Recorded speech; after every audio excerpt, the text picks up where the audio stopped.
nating nakaranas ngayon ng heat wave. Mainit ang panahon, pero alam ko hindi hadang yung init ng panahon sa init ng pagpupuri at pag-worship namin sa Lord. Amen? Amen. Now, this is the first Sunday of July, right? Amen. At alam ko, sumeldo na tayo kahapon. Bakit parang nasimangot yung iba? Friday pa. Friday pa. Tama, ano? Maagang sweldo. Bakit parang malungkot yung iba? Kasi nung Friday pa sweldo, ubus na ngayon. Hindi pa naman. Miss Jenna, hindi pa ubos. Mamaya. This month, our theme, yung tema natin, is about the wisdom that guards the heart. So, usapang puso tayo. Usapang puso. Handa kayo sa usapang puso. Amen. Alam niyo, pag usapang puso, maraming kinakabahan. Maraming kinakabahan. Amen. Now, i-ano muna natin ang ating PowerPoint. Gumagana ba yung ating PowerPoint? I-testing muna natin.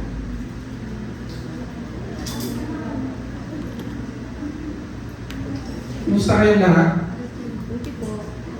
Mabuti naman. Pwede ba tayo tumayong ulit para basahin yung ating declaration of faith?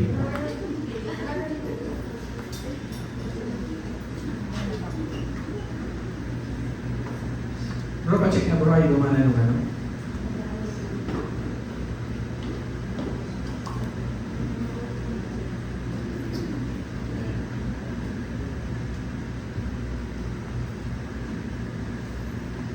Patiin muna natin yung ating mga katabi.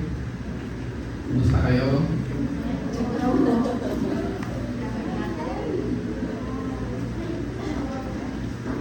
Okay natin ulit. Kaya.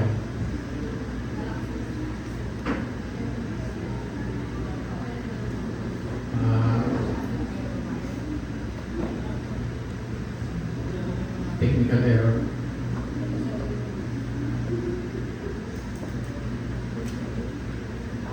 Sige. Sundan niyo na lang ako today. I will listen to God's word. It empowers me by its instructions and corrections, giving me the strength to take the right direction and lead me deeper into the path of godliness. It was sent so I may be complete and equipped every good work to serve men and to glorify God. Pwede mo po. Thank you sa bawat isa. Bro, hindi na ako gamit ng ano.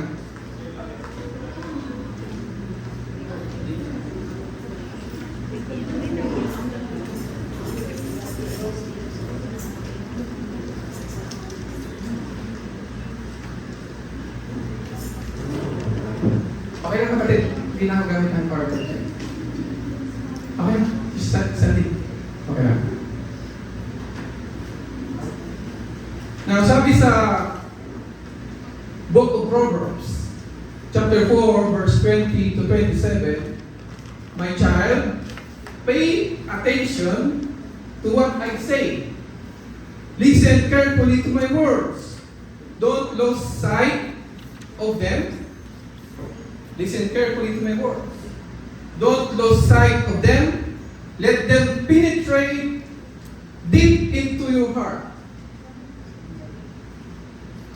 For they bring life to those who find them, and healing to their whole body. And this is our term for the month. Guard your heart above all else. Guardiyahan nyo daw yung inyong mga puso. Above all else. Ano ba yung mga ginagwardyahan natin sa umaga? Ano ba yung mga ginagwardyahan natin sa ating buhay? Ano ba yung mga binabantayan natin sa ating mga buhay? Ang sabi dito, guard your heart above all else, for it determines the course of your life. Pag binabantayan mo daw yung puso mo, masisigurado mo na yung dadaanan ng buhay mo, yung lalakaran ng buhay mo, ay mapapabuti. Avoid all perverse talk. Stay away from corrupt speech. Look straight ahead and fix your eyes on what lies before you. Ano daw yung mga i-avoid natin? Avoid perverse talk. Stay away from corrupt speech. And then, pupunta tayo sa mata. Look straight ahead and fix your eyes kung ano yung mas kailangan natin. And then, pupunta tayo sa paa. Mark out a straight path for your feet. So, magmula sa bibig, pumunta sa mata, and then pumunta sa paa. Now, mamaya pag-usapan natin bakit binabanggit yung mga parts ng body. Don't get sidetracked. Keep your feet from following evil. Now, the title of the message this morning is guarding the command center of your life. Pag sinabi, guard your heart above all else, ibig sabihin na yung puso mo is the command center of your life. It is the center of your life. Amen. Now, this morning we will be studying some Hebrew words and some Greek words. And the Hebrew words for heart is leb. L-E-B. Leb. Hindi lang yan emosyon. Ang ibig sabihin ng leb is, it is not merely a set of emotion, but the control center of person's character. So kung ano yung character mo, yun yung puso. It is also, it's like the command center sa buhay mo. It's the source from which all decision, speech, and moral actions originate. So dyan nagagaling lahat. Kung ang puso masaya, lumalabas yan sa mukha mo. Pero parang hindi yata masaya ang mukha ng mga kapatid ko. Kayo umaga. Ayan. Nakikita ko na masaya na yung mga puso natin. Makikita yan sa mga ngiti natin. Now, the Hebrew word for guard is not sad. So, ano yung Hebrew word ng heart? Leb. The Hebrew word for guard, not sad. Ibig sabihin, to carefully protect, watch over. Much like lacking a valuable position to it. So, babantayan mo, i-keep mo, iingatan mo. Yun yung ibig sabihin ng guard. Now, kung titingnan natin, meron daw sinabi kanina that because it determines the course of your life, it will determine the issues of your life. Ang ibig sabihin ng issues is borders, boundaries. Ang ibig sabihin na pag ang puso mo, iningatan mo, yung boundaries ng buhay mo, pwedeng lumawak. Pwedeng lumago. If you take care of your heart, ang ibig sabihin niyan, there's no limit for you. And if Satan wants to limit your boundaries, he will contaminate your heart. Amen. Kung si Satan, the enemy, gusto niyang limitahan yung kayang abutin ng buhay mo, yung success na pwede mong maabot, yung progress na pwede mong marating, the only thing that he do, ang pwede niyang gawin, is to contaminate your heart. Maraming nagsasabi, kuya, heartbroken ako. Heartbroken ako. Now, for a thing to be broken, kailangan matigas yan. Hindi yan mababasa kung hindi yan matigas. A glass breaks because it is hard. Kuya, bakit so hardened naman ako? Na-broke pa rin yung puso ko. Ang lambing-lambing ko, ginawa ko lahat, binigay ko lahat, pero bakit broken pa rin yung puso? Anong meron sa kapatid? Hindi ka broken-hearted. God just want to protect you from those people who will try to destroy your heart. Huwag mong isisi yung posisyon ng puso nila, yung status ng puso nila sa status ng puso. hindi ka broken. So hardened ka na. Imagine a thing, pag ito soft, how can it broke? Pag ang isang bagay soft, it can adapt easily. Kaya niyang mag-adjust, kaya niyang mag-stretch, kahit na nahihirapan na, kahit na nabibigatan na, kahit na ang sakit-sakit na, it can still stretch. Pero kung ang puso mo matigas, isang hulog lang dyan, it will easily broken into pieces. No one will hurt you in a place of love and holiness. Walang mananakit sa iyo sa lugar ng pagmamahal at buong puso. Kaya sinabi dito, someone is broken. Not you. Siguro broke siya kaya nagawa niya yung isang bagay sa iyo. Now, this morning, sarap talaga pag-usapang puso, no? Hinga na tayo, hinga. Now, why do we need to guard our heart? Because there are danger of an unguarded heart. Sabi sa Genesis chapter 6, verse 5 to 6, Then the Lord saw that the wickedness of man was great in the earth. This is the time of Noah, before the flood. Sabi ng Diyos, nakita ng Diyos that the wickedness of man was great in the earth and that every intent of the thoughts of his heart was only evil continually. So before the flood, during the time of Noah, nakita ng Diyos, ang mga tao ay punong-puno ng kasamaan and their hearts, yung kanilang mga puso, are full of wickedness. And the Lord was sorry that He had made man on the earth and He was grieved in His heart. Now, this is the first time the heart was mentioned in the Bible. Ito yung pag-unang pag-mention ng salitang heart sa Bible. At nakita ng Diyos ang puso ng mga tao ay puno ng wickedness. Nakakatawa kasi after the next verse, sabi doon, and the Lord was sorry. Alam niyo yun? Si God pang nag-sorry. And the Lord was sorry. Naramdaman ng Diyos na puro kasamaan yung nasa puso. And He had made man on earth. And He was grieved in His heart. Now, paano ba ginawa si Cain? Diba? Kinuha siya sa ribs daw ni Adan. You know what is the purpose of yung ribs mo?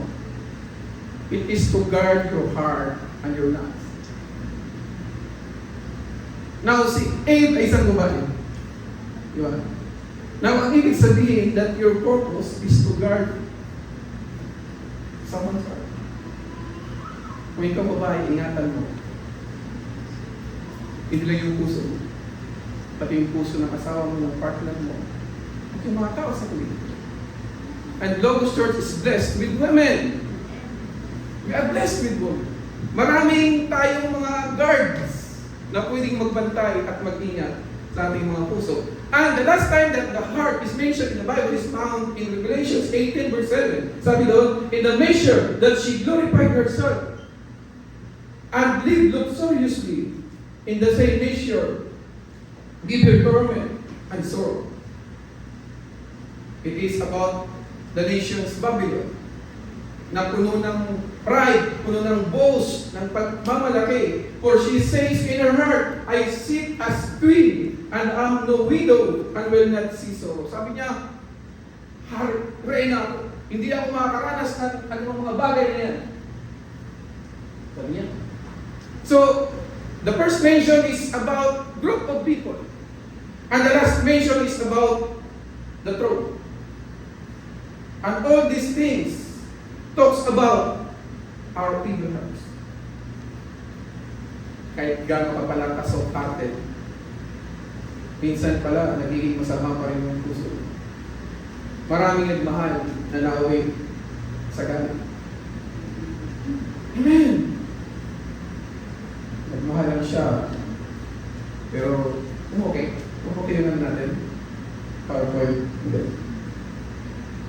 Now, you need to discern and know your enemies. Ano ba yung kalaban natin? Sino ba yung kalaban natin? Kailangan natin ma-discern yung kung sino sila. Kailangan natin makita kung ano yung ginagawa nila. Now sometimes, the enemy will just put crack. Bibigyan niya lang ng crack yung heart. Hindi niya ito kaliwabasagin, pero bibigyan na ng crack. The only way for contamination to flow in your heart, kailangan ng meron siyang padaan. Right? And, kung makikita natin, the boat, yung bangka, hindi yan lumulubog because of the water outside. Lumulubog yan pag nakapasok na yung tubig sa loob. And all that enemy can do is just to block something, a little, and then the water will flow inside, and then the boat will sink. Now, kung yung puso mo, ayaw mong lumubog, bantayan mo. Ingatan. Huwag mo hayaan na mapasok ng kaaway yung puso mo. Now, mayroon tayong mga tinatawag na gates sa ating buhay. Mayroon tayong mga tinatawag na gates of our heart. Kaya sabi doon, guard the gates that leads into the heart. Kung makikita natin doon sa pinag-usapan natin kanina, mayroon doon mouth, mayroong eyes, at mayroong feet. Sabi doon, avoid all perverse talk. Stay away from the corrupt speech. Mayroong mouth gate. So dito daw pumapasok yung kalaban. Sa bibig natin. Watching what comes out of your mouth. Sabi ni Jesus, hindi marumi yung pumapasok sa ating bibig. But yung lumalabas sa ating bibig, yun yung marumi. Buti na lang yung mga Tagalogos, hindi na masyado. Amen. Hindi pa perfecto, but hindi na masyado. Nakakapag-control na. And then, mayroong isa pang gate. Yung ating mga mata, yung eyes natin. Sabi doon, look straight ahead and fix your eyes on what lies before you. Huwag daw kung saan-saan tayo tumitingin. Para hindi tayo may stiff-neck. Monitoring what you look and what you consume. Ang problema, binigay na sa atin lahat. Isang ganun mo lang sa cellphone, andyan na lahat na pwedeng mapasok ng kalaban. And then we have the foot gate. Yung lalakaran natin, ingatan natin kung saan tayo pumupunta. We should be careful kung saan lugar ka dapat pumunta, kung saan dapat ka naroon. Because yung mga bagay na yan, pwede yan sumira ng puso. Ano ba trabaho ng guard? The guard will protect the entry points. Bago pumasok, anong ginagawa ng guard? I-check niya kung may dala kang patalim. Ano pa? Baril. Ano pa? Now, i-check niya kung empleyado ka o hindi. Di ba? Papakita mo, kaya titingnan ng guard yung ID mo. Now, kung wala kang ID, bibigyan ka niya ng entrance o pansamantalang ID. So, the guard will protect the entry points. Ano yung mga entry points ng puso natin? Ating mata, ating bibig, at yung paa kung saan man tayo pumunta. So, ingatan natin yun. Bantayan natin yun. Sabi sa Matthew, chapter 15, verse 18 to 19, but the words you speak, ito si Jesus may sabi nito, but the words you speak come from the heart, that's what defiles. The words you speak comes from the heart, that defiles. For from the heart comes evil, murder, adultery, or sexual immorality, thief, lying, and slander. So lahat daw ng mga bagay na yan nanggaling sa ating mga puso, sabi ng Panginoong Jesus. At sabi sa book of Jeremiah, chapter 17, verse 9, the human heart is the most deceitful of all things, and desperately wicked. So the Bible is talking about how wicked our heart.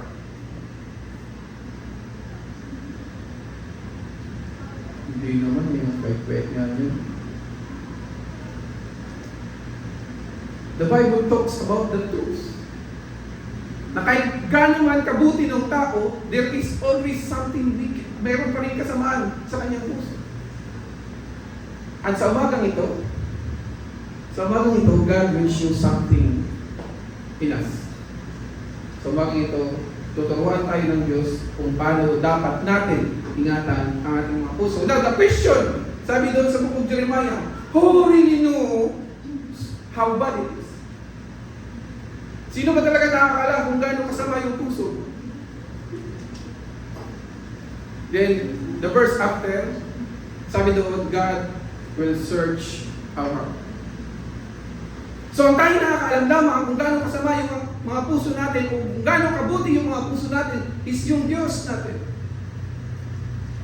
Pero ang dahilan kung bakit o paano naging gaano kasama yung mga puso natin, kailangan natin malaman. And we'll be talking about some reasons. Bakit naging ganito kasama yung mga puso natin. Now, who really knows how bad it is? Mayroon mga bagay na pinipit sa atin. Unang pag-uusapan natin is about social media newsfeed. Social media newsfeed.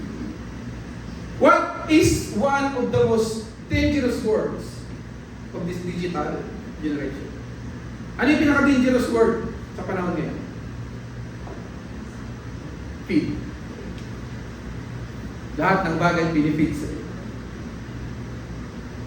Social media, feed. Yan yung isang pinaka-dangerous na word sa panahon ngayon. Now, kung titingnan natin, recently, mayroong shooting doon sa Tacloban, right? Ilan yung namatay? 4. 3 at mayroong sugatan. And sabi nila, isang reason bakit naging ganun yung mga bata na yun is because of greed. Paano ba nangyari yung greed? Now, subukan nyo mag-browse. Sinong mahilig mag ganun? And mag-stay ka dyan ng mga 30 seconds. Lahat ng related topics about doon sa binasa mo ng 30 seconds, ipipid niya sa'yo. Ipipid niya sa'yo. Ipipid niya sa'yo. So kung yung pinapanood mo is hindi okay, kung yung pinapanood mo violent, kung yung pinapanood mo ganito, ipipid niya sa'yo. Ipipid niya sa'yo. Ang tawag dyan, algorithm.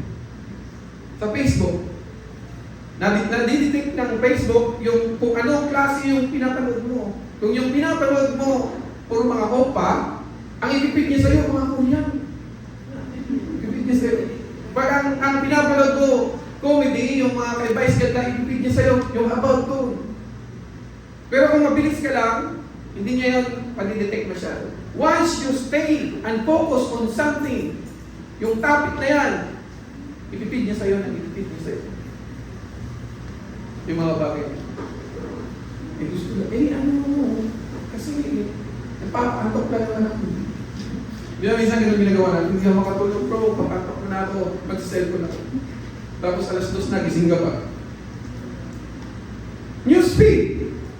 Isa yan sa pinaka-dangerous word na makikita natin sa panahon ngayon. And then, we have another feed. Satan's strategic feed. You have to know yan. Yan yung kanina sinabi ko. So, posible na magkaroon ng influence sa iyo, it is very possible na yung pinapalood natin na influensyahan yung mga puso natin. Kaya ingatan natin kung ano yung mga pinapalood natin. Ingatan natin kung ano yung mga pinapalood natin. Alam nyo, ang ating mga isip o yung ating mga puso, yung ating mind, kinokondisyon yan, kinokondisyon na parang ang bilis mo na mabuhay. Ang bilis mo magtawa. Kaya kung mapapansin mo, ang bilis mo pa na mag-scroll. Ayaw nito. Ayaw nito. Ang bilis mo na mag-scroll. Now, kung mapapansin nyo, pag nagbabasa tayo ng Bible, sa ating mga Kristyano, mahabang oras yan. Kinokondisyon yung mga puso natin na imbis na makondisyon tayo sa pagbabasa ng Bible, mabuboard tayo sa pagbabasa ng Bible. Because when you read the Bible, ang dami naman ito, tapos puro name, ayaw kami yan. Ganon yung pagkukondisyon sa atin ng world. Sabi nga ng Facebook, they will shape the world. But we are not in the world. We are in Christ. Amen. Amen. Kaya pag nagpa-influensya tayo sa Facebook, sa social media, we are already shaped by the world. And who is the king of the world? Satan. So, limit your social media usage. Amen. Amen. Amen. Amen.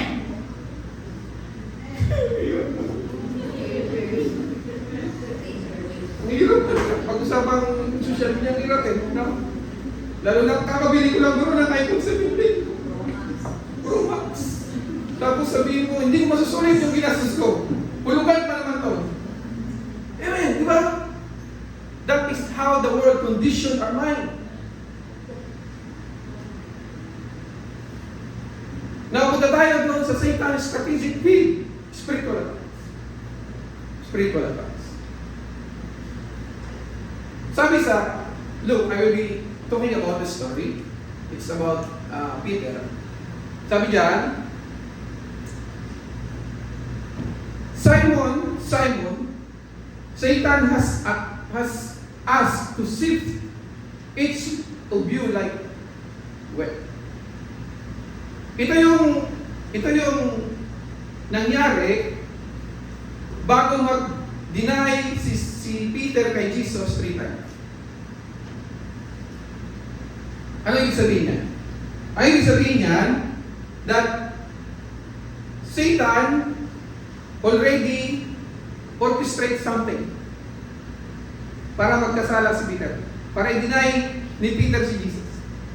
He will orchestrate something. At makikita natin maya-maya kung paano niya in-orchestrate. Kasi ang ibig sabihin ng sift is it involves shaking, graying violently, parang isi-shake violently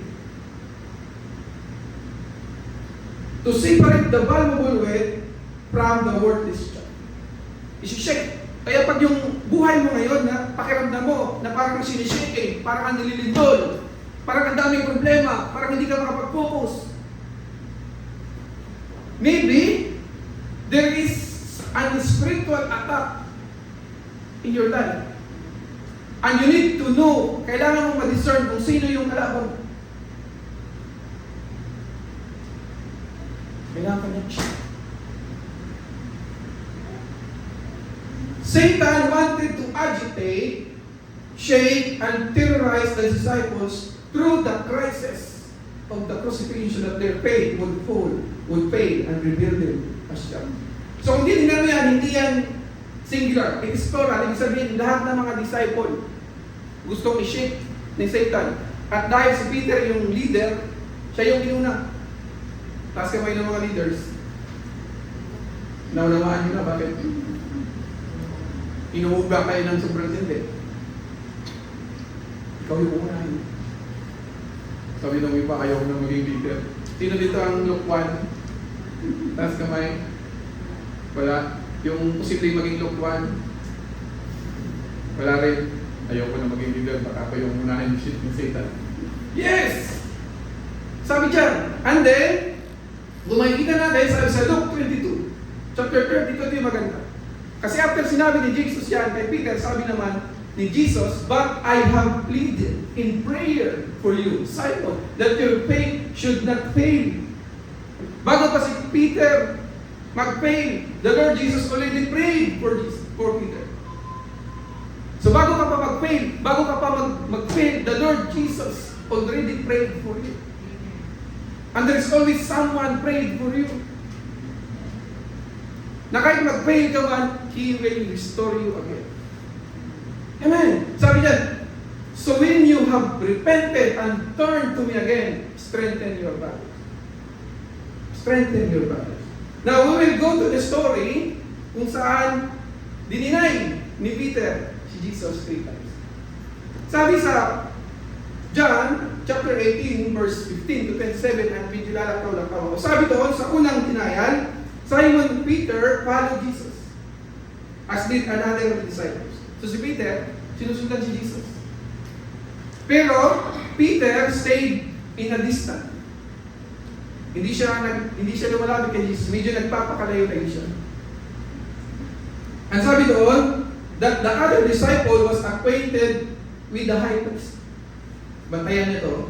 So he was followed to enter the high priest's courtyard with Jesus. Peter had to stay outside the gate. Si Peter nag-stay outside the gate. Tapos mayroong isang disciple na mayroong connection sa priest. Kaya ang ginawa, pinapasok si Peter. So Peter is minding his own business. Nasa labas siya, may connection. Sabi niya, si Peter, leader namin yan. So pinapasok si Peter. And then what happened?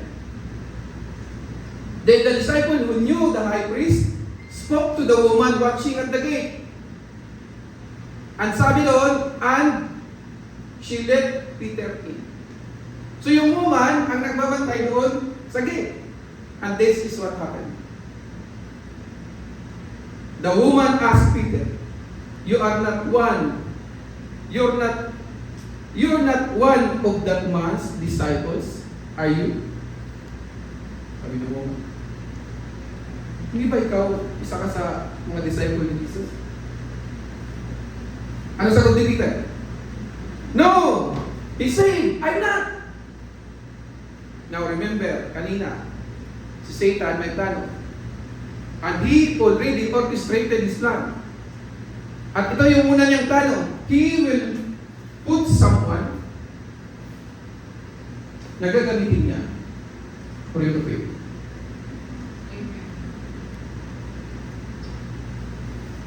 He will put someone na gagamitin niya for you to fail. Now, tingnan natin yung pangalawa sa verse 18. Because it was cold, malamig. Sabi doon, the household servants and the guards had made a charcoal fire. So nag-bonfire sila para mainitan sila. And then, they stood around it warming themselves, and Peter stood with them warming himself. So Peter is just minding his business. Nalalamig ako, magpapinit ako, I need to warm myself. And then meanwhile, as Simon Peter was standing by the fire warming himself, they asked him again. Kanina isa lang yung tanong, ngayon marami na. Kanina isa lang yung ginamit ni Satan. Ngayon marami na. They asked him again. Matawag naman ako. Satan will use one person, and sometimes he will use more than one person. Kaya yung, kung nahihirapan ka ngayon sa dorm mo, tapos lahat sila ayaw sa'yo, maybe they are used. Or maybe you are used.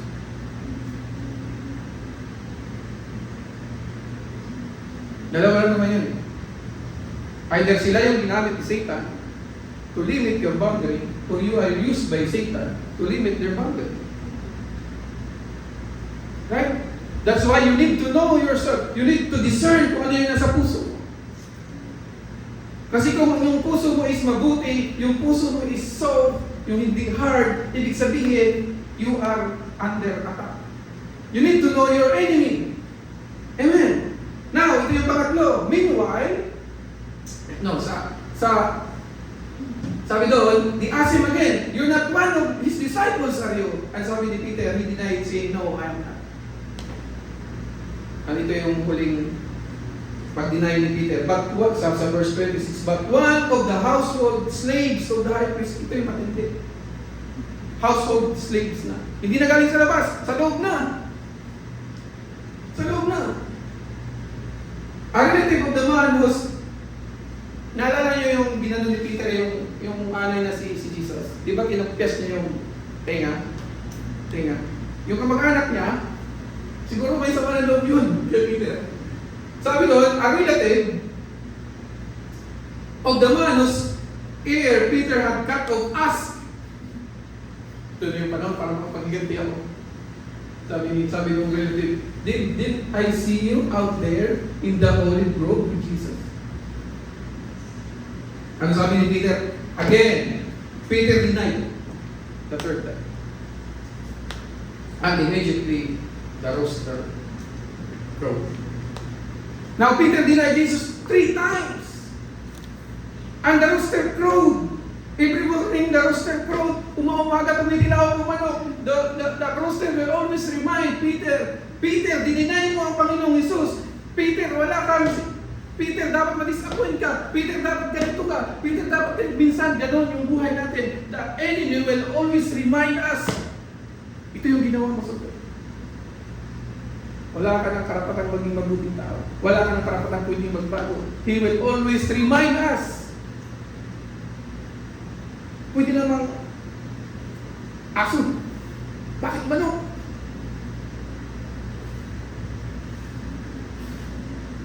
Satan will orchestrate. Kung mapapansin nyo, sinasakatuparan ni Satan yung kanyang plano. Amen. That's why we need to discern the enemy. Kailangan natin tingnan sa mga buhay natin. Sino ba yung mga kaaway ko? Sino ba yung mga posibleng umaatake sa akin? Ito ba ay spiritual? Sabi mo, Lord, I pray for patience. Ang dami namang mga taong dumadating na sinusubok yung pasensya ko para pahabain. Pinagpipray ko, Lord, patience. Bakit ayaw mo ako bigyan ng katahimikan? No. Gusto kang bigyan ng katahimikan ng Diyos. But Satan is attacking you right now. You need to discern your enemy. Kasi minsan sinisisi natin yung mga bagay hindi wala namang kinalaman doon sa pinagdadaanan natin sa mga natin. So, the attack came from a woman, the attack came from group of people, and the attack came from insider. Minsan sa mga buhay natin,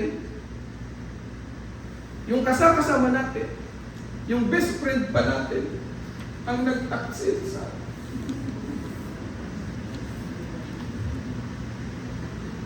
Akala mo, kasama mo, sinabi mo ang lahat ng meron sa'yo. Tinuri mo parang kapatid mo. Pero siya pa yung umagaw sa boyfriend mo. Minsan, ang unang nananakit sa atin wala sa labas. Nasa loob. That's why, guard. Huwag mo lang bantayan yung entry points. Kailangan mong mag-robing. You need to discern your enemy. You need to know your enemy. Alamin mo kung ano yung mga strategy niya. Satan strategically picked and used these 3 specific people to dismantle Peter's defense. So what is your defense right now? Baka yung defense mo, yung bakod mo, ganito lang. Aakpangan lang yung Satan. Pasok na ako. Taasan mo yung defense mo. Kapalan mo yung defense mo. Para hindi makapasok ka ngayon. Because, ang sabi kanina, if Satan wants to limit your boundary, if he wants to limit your success, the only thing that he will do is just contaminate you. Kailangan papatakan niya lang yan ng kunting itim. Yung puti na yan, makakontaminate yan. That's why be careful. Guard your heart. Sabi sa Psalms 119, ito yung nakakatawa kasi dito raw natin pwedeng i-guard yung heart natin. 119. Tumawag ka lang, kumindot ka lang, 119. You will ask, Lord, then read Psalms 119. Pag mayroon kang pinagdadaanan, ma-aksidente ka, mamamatay ka na, kaya mo magpapindot, 119. Darating yung rescue. Psalms 119 verse 11, your word I have hidden in my heart that I might not sin against you. Your word is hidden in my heart that I might not sin against you. So, yung pinaka-defense natin is the word of God. It's the truth. Yung word ni God. Yun lang yung pwedeng maging defense para sa mga buhay natin. Kailangan tunungin mo yung puso mo ng word ni God. How? You read the Bible, you listen to the words of God, and pumunta ka kung saan ka makakarinig ng word ni God. You listen. You read. And you declare the word of God. Kung ano yung entry points ng kalaban, yun yung gamitin mo to dismantle the spiritual attack. Kailangan natin maunawaan. And then, sabi sa John 21, ito yung nakakatawa kasi after Peter failed, the Lord Jesus restore him. Ni-restore ng Lord. Paano ni-restore ng Lord si Peter? So we'll be studying some Greek words. Sabi doon, sa John 21 verse 15 to 19, sabi doon, Jesus restores Peter. So when they had eaten breakfast, Jesus said to Simon, Peter, Simon, son of Jonah, do you love me more than this? So ito yung unang tanong ni Peter. Do you love me more than this? Mahal mo ba ako? Anong sagot ni Peter? He said to him, yes, Lord. Yes, Lord. You know that I love you. Sabi ni Peter, alam mo na mahal kita. Sabi ni Jesus, He said, feed my lamb. So the word uses feed. To feed you. Alam niyo, lahat ng pwede niyan ibigay sa'yo para bumagsak yung puso mo. But Jesus used the same word. Sabi niya kay Peter, Peter, feed my lambs. Anong ibig sabihin nun? Feed my lambs. Ibig sabihin, to graze and nourish. So kung bago ka Kristiyano, you have to be feed. Para manarish ka, para lumaki-laki ka, lumago ka, mag-grow ka as a Christian. Feed my lambs. Now, pangalawa sabi ni, He said to him again, a second time, Simon, son of Jonah, do you love me?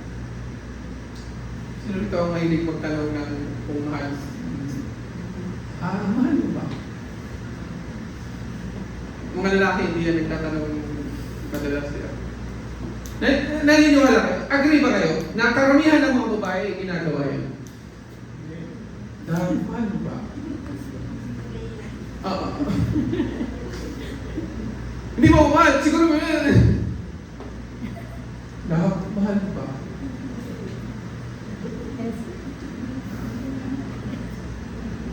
Agree kayo? Amen. Amen. Kasi, sino dito yung Valentine's Day, yung pinag-aralan natin yung language, Love, love. yung love language. Yun. Ano daw love language ng karamihan ng mga kababaihan? Quality time, ano pa? Ano? Gusto nila na ma-feel na mahal sila. Hindi sapat yung bibigyan daw natin sila ng lahat ng pwede mong ibigay. Gusto ka nila malaman, mahal mo ba? And Jesus is asking the same question to Peter. He said to him again a second time, Simon, son of Jonah, do you love me? He said to him, yes, Lord. You know that I love you. Now the word love, it might seem parang normal lang. But in Greek words,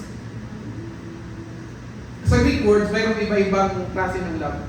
Now, the first two questions that Jesus asked Peter, he talks about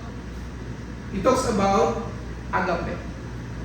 Yung pagmamahal, yung divine love of God para sa atin. Sabi ni Peter, alam mo yung puso ko, Lord. Mahal kita.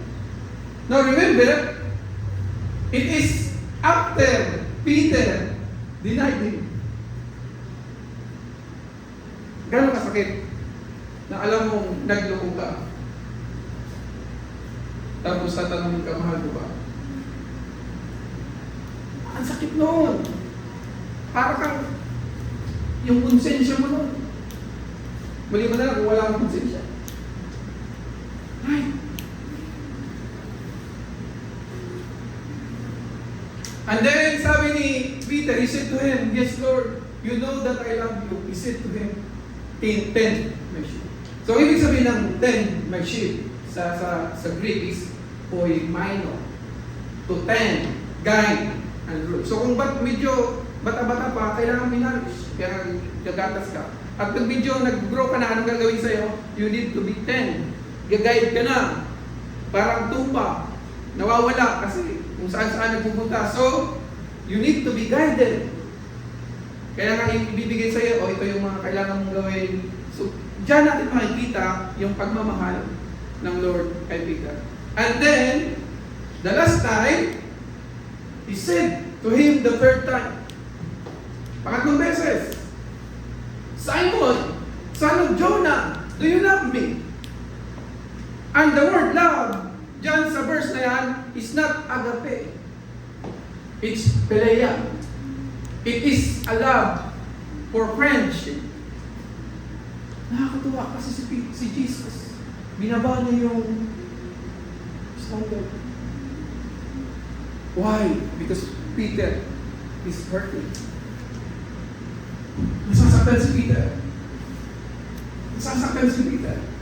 Alam ng Diyos kung ano yung nasa puso. You might be smiling right now, but you are hurting inside. Pinipilit na natin umiti. Pero marami tayong pinagdadaan. Nasasaktan tayo. Nahihirapan tayo. Nabibigatan tayo. And Jesus, our Lord, alam niya kung ano yung nasa puso. He knew exactly what is in your heart this morning. Kaya niya inulit ulit. Sabi niya, Peter, do you love me? Peter, pinayo. Alam ko, nahihirapan ka pa. But I love you as a friend. And then, tingnan natin anong sagot ni Peter. Jesus, and he said to him, Lord, you knew all things. Sabay-sabay natin basahin ang sagot ni Peter. And he said to him, Lord,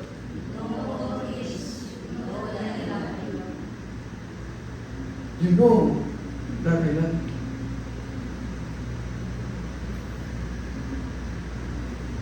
Minsan, masakit sa puso natin pag walang nakakaunawa sa atin. Minsan gusto lang naman natin na nauunawan tayo. Na mayroong nakakaintindi sa atin.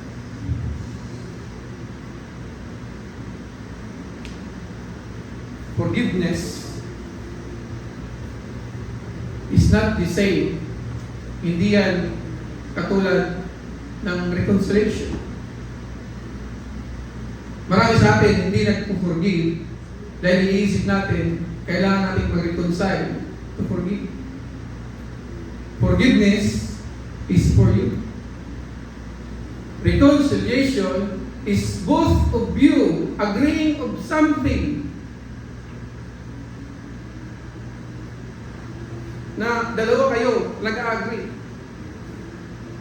Forgiveness is for your heart.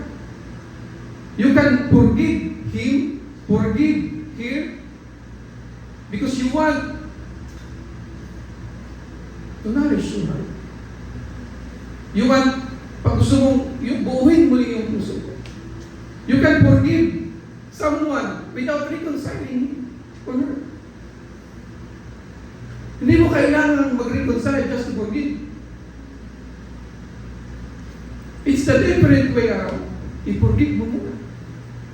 Kung ano yung ginawa ng tao sa'yo, nasaktan ka man, sinaktan ka man niya, hindi man, kalulus-kulus man yung ginawa niya sa'yo, you need to trust the judgment of the Lord of heaven na may gagawin ng Diyos sa ginawa niya sa atin, sa ginawa niya sa'yo. Hindi mo kailangan maghigante. The only thing that you need to do is to forgive. Because kailangan niya ng puso mo, kapatid. Why? Because if that, yung unforgiveness na yan, tatagal yan ng tatagal, magiging bitter ka.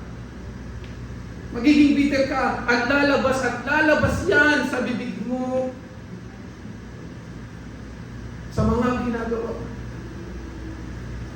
That's why if you want to, kung gusto mong buuhin muli yung mga puso mo, you have to let go and you have to forgive. And ayaw mo mag-reconcile. Hindi mo kailangan makipag-reconcile sa akin. para magpatawad. Forgiveness is for you, not for him. Minsan inisip natin, pag nag-forgive ako, para yan sa kanya. You can forgive him or forgive her without him asking forgiveness from you. You ask the Lord, I want to forgive. Why? Because the enemy will use that. Hihiwain niya puso mo to contaminate you. Hindi mo na mapansin. Ang hirap-hirap magpatawad. Because the enemy will always use that. Hanggang sa naging bitter ka. And pag bitter ka na, you are preparing a poison for her and then you drink it. Magawa ka ng laso. Kasi gusto mo siya, gusto mo nang buwan na yan. Gusto mo nang buwan na yan sa mundo. Tapos ikaw. And you suffer.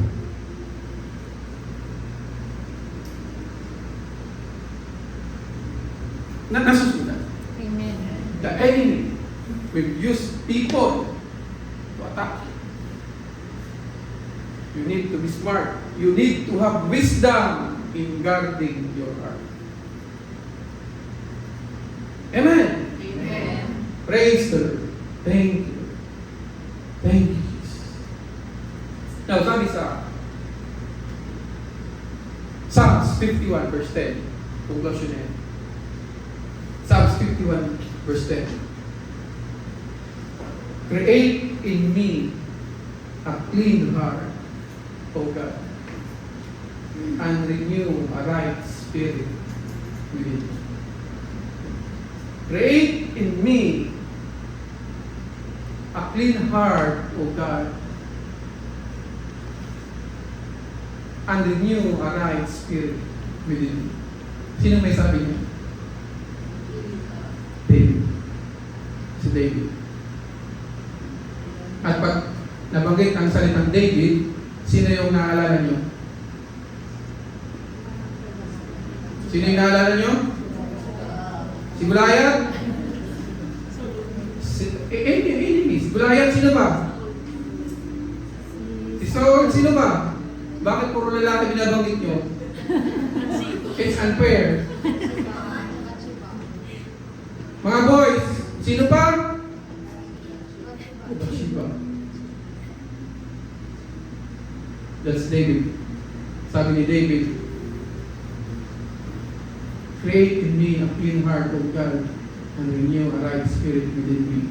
The moment David failed, pinapatay niya yung asawa ni Bathsheba. He commit adultery. He commit murder. He asked the Lord, Lord, purify my heart. Create in me a clean heart. Hindi ko kaya, Lord. Nahirapan. David is a man after God's heart. He is not perfect. He commits a lot of mistakes along the way.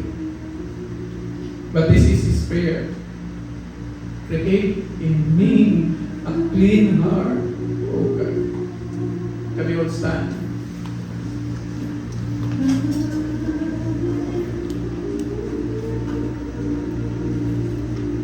It's really hard sometimes to understand our heart. Napakahirap intindihin yung mga puso natin. We always ask the Lord, Lord, buuin mo yung puso ko. I am broken right now. I feel empty right now. I feel the emptiness. I feel the brokenness.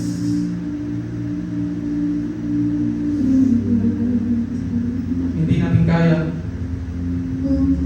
But when Jesus died on the cross, and when nung siya ay nilibing, at nung siya ay nabuhay na muli, ang lahat ng ginawa ng Panginoong Hesus is to make your heart whole again. That is why lahat ng kanyang dugo na wala na tubig na lang yung lumabas. Because you want to renew the flow again of our heart. The only thing that we need to do is to accept Him as our Lord and Savior. Tanggapin natin siya bilang ating Diyos at tagapagligtas.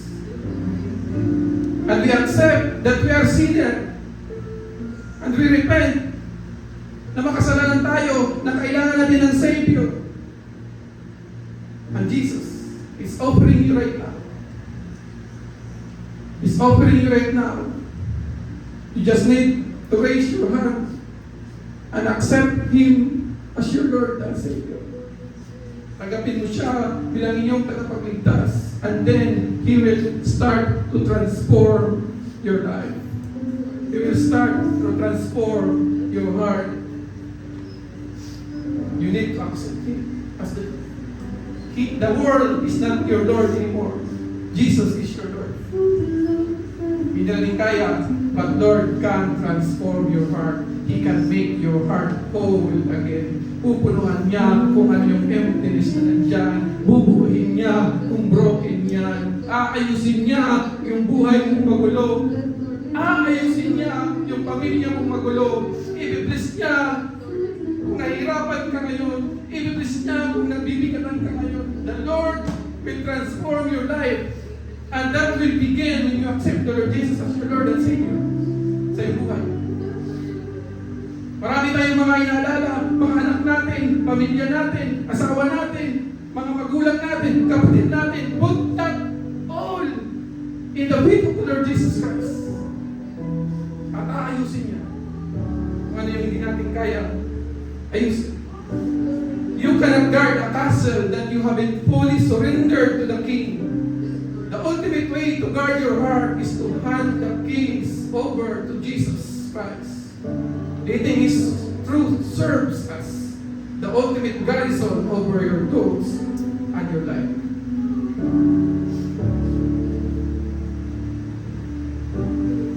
This week, step onto an active duty. Maging aktibo tayo. Check your gates. Watch your thoughts. Hide the word in your heart and protect the boundaries of your heart. Father God, I thank you. Salamat, Ama, sa patuloy na pag-unawa mo, Lord God, sa aming mga puso.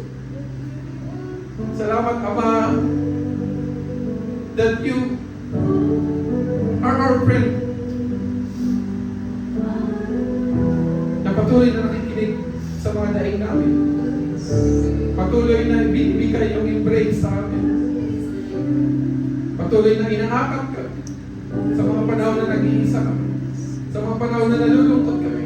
Sa mga panahon na nabibigatan niyo aming mga puso, Lord, nandiyan ka palagi para sa amin. Hindi mo kami iniwan at kahit kailan, hindi mo kami pinabayaan, Lord God. Oh, Lord Jesus, hindi ka lang aming Diyos. Ikaw yung isang natatanging kaibigan namin na handa-handa umagapay sa amin sa lahat-lahat at sinasamahan kami. Sa mga panahon na nahihirapan kami, nabibigyan kami. Lord, I thank you, Lord God, sa mga kapatid kong ito. At sa mga kapatid kong tumanggap, Lord God, as your Lord and Savior, began to transform their lives, Lord God. Na makita kanila sa kanilang buhay that you keep on working, Lord God, sa kanilang mga buhay. Salamat, Lord God, sa pag-iingat mo, Lord God, sa aming mga pamilya. Sa patuloy na pag-iingat mo sa amin, Lord God, sa aming pagpasok sa trabaho, sa pag-uwi sa trabaho, at kung saan kami pumunta, Lord God, patuloy nyo kaming iningatan, Lord God. Inilalayo nyo kami sa mga aksidente, Lord God, at maging sa aming mga pamilya. Patuloy nyo silang inaalis o nilalayo, Lord God, sa anumang mga kapahawak. Lord, continue to thank you, to glorify you, to worship you, to give you honor and glory and praise in the mighty name of your Son, Jesus Christ. And everybody say, Amen and Amen.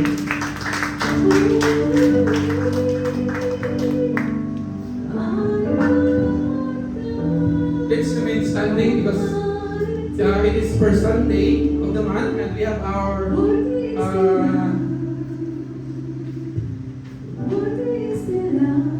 Holy Communion.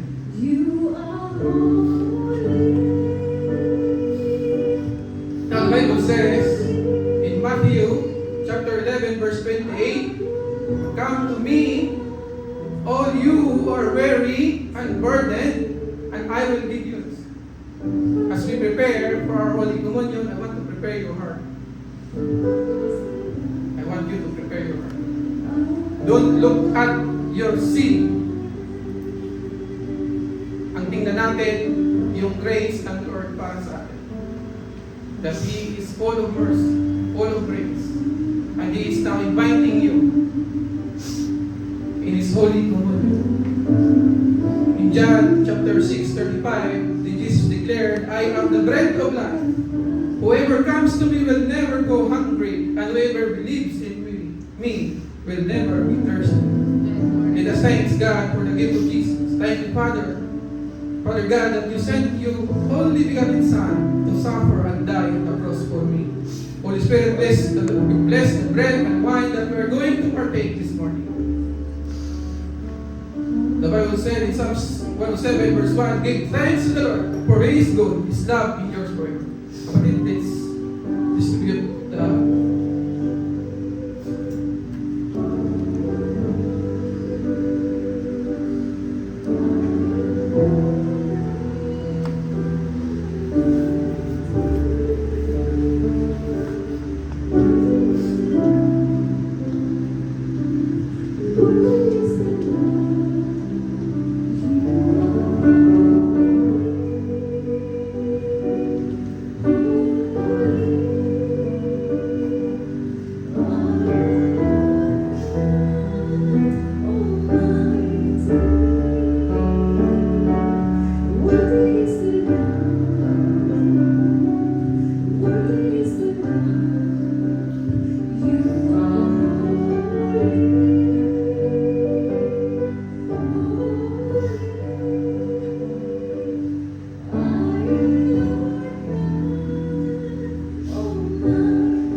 sabi doon, by His stripes, you are healed.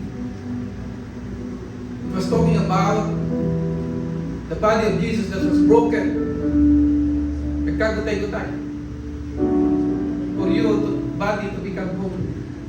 Ano man yung sakit na nararamdaman mo, you need to think and believe that the body that was broken can heal you. Trust me.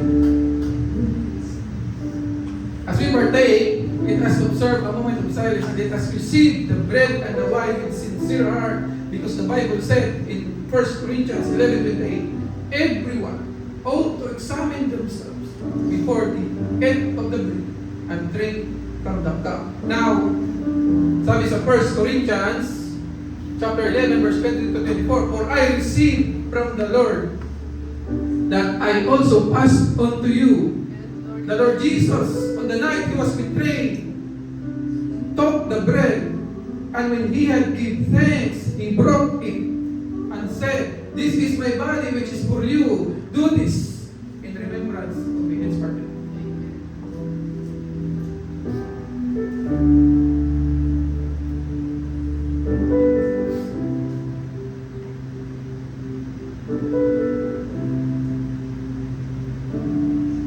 In the same way, after the supper, He took the cup, saying, "This cup is the new covenant in my blood.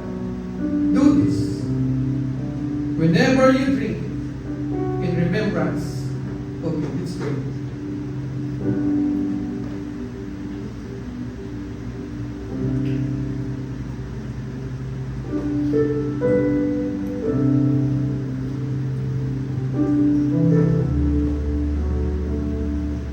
Holy Communion is very important in the body of the church. Minsan, Iisip natin, ayaw ko tumanggap kasi makasalanan ako. No. When you partake the Holy Communion, you need to focus yourself into what the Lord Jesus did for you.